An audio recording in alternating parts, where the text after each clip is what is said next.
আসসালামু আলাইকুম সম্মানিত খামারি ভাই বোনেরা, আপনাদেরকে আরএস এগ্রো ফার্মে আরেকটি ভিডিওতে স্বাগত। আজকে যে বিষয়টি নিয়ে আলোচনা করতে যাচ্ছি সেটা হচ্ছে রক্ত আমাশার ধরন দেখে চিকিৎসা। তো এর আগে আমার যে ভিডিও এর আগে একটা আমাশার রিলেটেড একটা ভিডিও আছে, সেটা আপনার রক্ত আমাশা কেন হয়, কিভাবে চিরতরে বা মুক্ত করা যায়, বা মুরগির পরবর্তী সেট কিভাবে রিকভার করা যায়, এই বিষয়গুলো নিয়ে মূলত একটা ভিডিও আছে, সেটা আপনারা দেখে আসবেন। তো আজকে যে বিষয়টি নিয়ে কথা বলবো, রক্ত আমাশা বা আমাশা রোগের ধরনটা বা পায়খানার যে ধরন বা লক্ষণ, আমাশার কিন্তু কয়েক রকমের হয়ে থাকে। বিশেষ করে এমনি নর্মাল আমাশা হয়ে থাকে, অনেক সময় আপনার রক্ত ব্লাড আসে, আবার দেখা গেছে যে হালকা হালকা রক্ত আসে, বা দেখা গেছে যে মরা রক্তর মতো বা গরু পায়খানা এরকম, কিন্তু এইরকম রিলেটেডও কিন্তু আমাশা বিভিন্ন ধরনের হয়ে থাকে। তো কোন সময় আপনি কোন মেডিসিন দিবেন বা কোন চিকিৎসা করবেন সেই বিষয়টি নিয়ে মূলত আলোচনা। রক্ত আমাশা আসলেও যেটা অ্যামেরিয়া নামক যে মানে একটা পরজোয়া বা পরজীবীর কারণে রোগটি আসলে হয়ে থাকে। এটার মূল কারণটা হচ্ছে আপনার স্বেচ্ছাতে পরিবেশ, স্বেচ্ছাতে অবস্থায় মুরগি পালন করা, মুরগির লিডার খারাপ থাকা, বা মাটিতে বা বালিতে মুরগি পালন করা, মানে এই সমস্ত কারণে মূলত আপনার আমাশাটা বেশিরভাগই হয়ে থাকে। তো এই আমাশা রোধ করার জন্য যদি আপনি প্রাথমিক পর্যায়ে, যেহেতু দ্বিতীয় সপ্তাহ থেকে আপনার আমাশা রোগটা আসার সম্ভাবনা থাকে, তো আপনি যদি ডোজ করতে চান তাহলে কি দিয়ে ডোজ করবেন? কারণ আমাশা রোগের তো বিভিন্ন ধরনের ওষুধ আছে, যেমন এমপ্রোলিয়াম আছে, তারপর আপনার ডিক্লাজোরিল আছে, টলটাজোরিল আছে। তো কোনটা দিয়ে কোন চিকিৎসা করবেন বা কখন কোন সময়?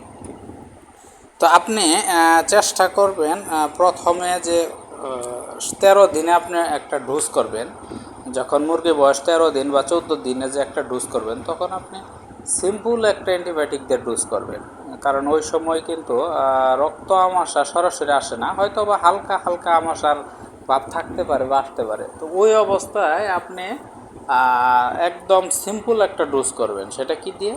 আপনি এমপ্রোলিয়াম জাতীয় যে গ্রুপের ওষুধটা, বা এমপ্রোল ইপি আমরা ইউজ করি মেডিসিন, তো এমপ্রোল দিয়ে আপনি একটা ডোজ করে দিতে পারেন 13 থেকে 14 দিন অবস্থায়। তো এই অবস্থায় ডোজ করার পরেও যে সমস্ত ফার্মে আপনার পূর্ববর্তী ব্যাকটেরিয়া বা পরজীবী থেকে যায়, সেক্ষেত্রে কিন্তু ডোজ করার পরেও আমাশাটা ভালো হয় না। আবার দেখা গেছে কয়েকদিন পরে ব্লাড আসে বা রক্ত আসে, বা পায়খানা এমন অবস্থায় আছে আপনি বুঝতে পারতেছেন না যে আমাশা আছে। দেখা গেছে মুরগি ওজন আসে না, আমাশা হলে কিন্তু মুরগি ওজন আসবে না, শুকিয়ে যাবে, এরকম হবে, খাওয়া কমিয়ে দিবে। যাই হোক, ওই বিষয়ে আজকে কথা না বলি। সেটা হচ্ছে প্রথমে আপনি এমপ্রোলিপি দিয়ে যখন একটা ডোজ করবেন, টানা 72 ঘন্টার একটা ডোজ করবেন, এখানে ব্রেক দিবেন না। অর্থাৎ 1 লিটার পানিতে 1 ml ওষুধ দিবেন এমপ্রোলিপিটা।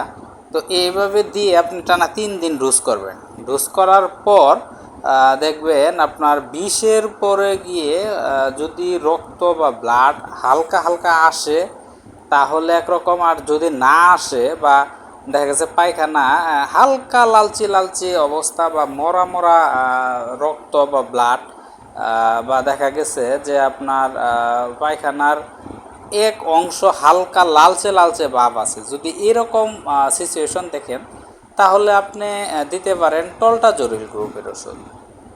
টলটাজোরিল গ্রুপ আপনার 1 লিটার পানিতে, 2 লিটার পানিতে 1 ml দিবেন ওই সময়, যেহেতু হালকা হালকা অবস্থায় আছে। এটা আসলে মাত্রাটা, ওষুধের মাত্রাটা ডিপেন্ড করে রোগের প্রাদুর্ভাবের উপর, বা রোগের আপনার ইয়ের উপর, মানে রোগের মাত্রার উপর, যে কীরকম বেশি না কম এরকম। যাই হোক, ওই সময় আপনি টলটাজোরিল দিবেন।